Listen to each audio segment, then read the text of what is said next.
আসসালামু আলাইকুম। আপনারা দেখতে পাচ্ছেন উজিরপুরের বিএন খান কলেজ, খান সন্স গ্রুপের হাতে করা এই প্রতিষ্ঠান। আমরা আছি সেই প্রতিষ্ঠানে। আমার সাথে আছেন এই বিএন খান কলেজেরই সাবেক ছাত্র রফিকুল ইসলাম। আজ ওর মেয়ে এই প্রতিষ্ঠানে পরীক্ষা দিচ্ছে, আমার মেয়েও পরীক্ষা দিচ্ছে। আমরা সাবেক ছাত্র এই বিএন খান কলেজের রফিকুল ইসলামের কাছ থেকে এই বিএন খান কলেজের শিক্ষা ব্যবস্থার উপরে একটু তথ্য নেব। আর আপনারা যে ওই বহুতল ভবনটা দেখছেন, বহুতল ভবন দেখছেন, এই ভবনটা কিন্তু আওয়ামী লীগের আমলে ইউনুস তালুকদার হাতে গড়া, এবং উনি দিয়েছিলেন এই বহুতল ভবনটা শিক্ষার মান উন্নয়ন এবং শিক্ষার্থীদের সুবিধার্থে। এই বিএন খান কলেজ প্রতিষ্ঠিত হয়েছে খান সন্স গ্রুপের হাত ধরে 1983 সালে। আজ এই সাবেক এখান থেকে লেখাপড়া শেষ করে বের হয়েছে সেই ছাত্র এখন একজন শিক্ষক। আজকের এই বিএন খান কলেজ সম্পর্কে সাবেক শিক্ষার্থীর কাছ থেকে কিছু বক্তব্য আপনাদের সামনে পেশ করছি। বিসমিল্লাহির রহমানির রহিম। আমি মোহাম্মদ রফিকুল ইসলাম 2000-2001 শিক্ষাবর্ষে এই আলহাজ বিএন খান ডিগ্রি কলেজের বাণিজ্য বিভাগের ছাত্র ছিলাম। আমি এখান থেকেই এসএসসি পাস করছি। এসএসসি পাস করার পরে তারপরে এখানে এই কলেজে আমি ডিগ্রিতে ভর্তি হয়েছি। ঠিক আছে, ওই সময় এই যে ভবনটা ছিল না, এই ভবনটা পরে হয়েছে, কিন্তু ছিল বিজ্ঞান ভবন, আর উপরে ছিল লাইব্রেরি, আর এই উত্তর সাইডে ছিল একটা ক্লাসরুম, যেখানে হলরুম ক্লাসরুম সবগুলোই হইতো। ওই সময় এদিকে ছিল ওই যে বিজ্ঞান ভবনটা ভালোভাবে দেখা যাইতো না আর কি, বিভিন্ন গাছের কারণে পরিবেশটাও ছিল অনেক কিছু, কিন্তু ভরপুর ছিল ওই সময়, ছাত্রছাত্রীদের খুব ভরপুর ছিল। এবং ওই আমলের যে শিক্ষক যারা ছিলেন ওনাদের সাথে আমাদের সুসম্পর্ক ছিল একেবারে। ছাত্র এবং শিক্ষকের লগে একে অপরের পরিপূরক। যদি সুসম্পর্ক না হয় তাহলে কিন্তু ছাত্রদের কাছ থেকে কিছু শেখা যায় না।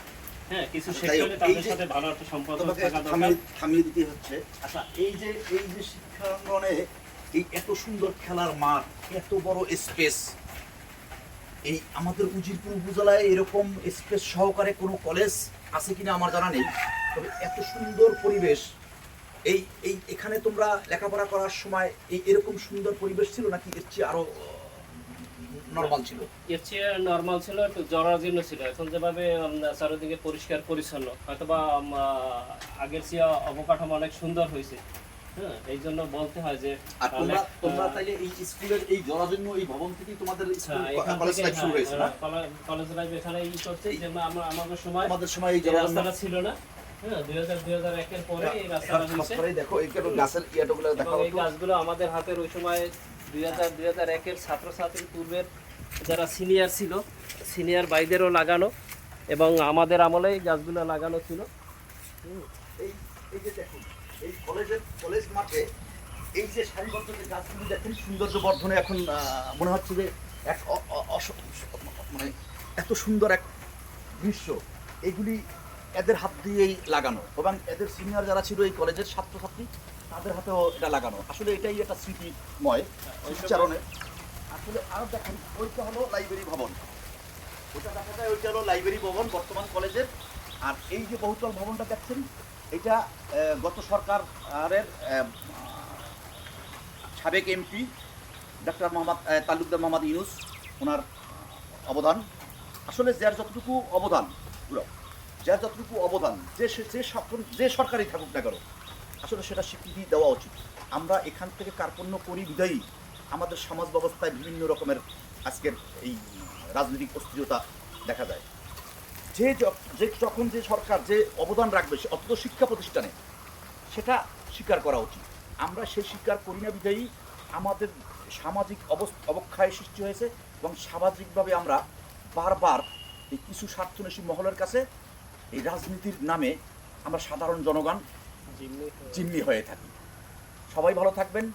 আজ উজিরপুর বিএন খান কলেজের মাঠ থেকে আপনাদের বলছি, আগামীতে আবার নতুন কোনো কলেজের মাঠে নিয়ে যাব। সে পর্যন্ত সাথে থাকুন। আসসালামু আলাইকুম।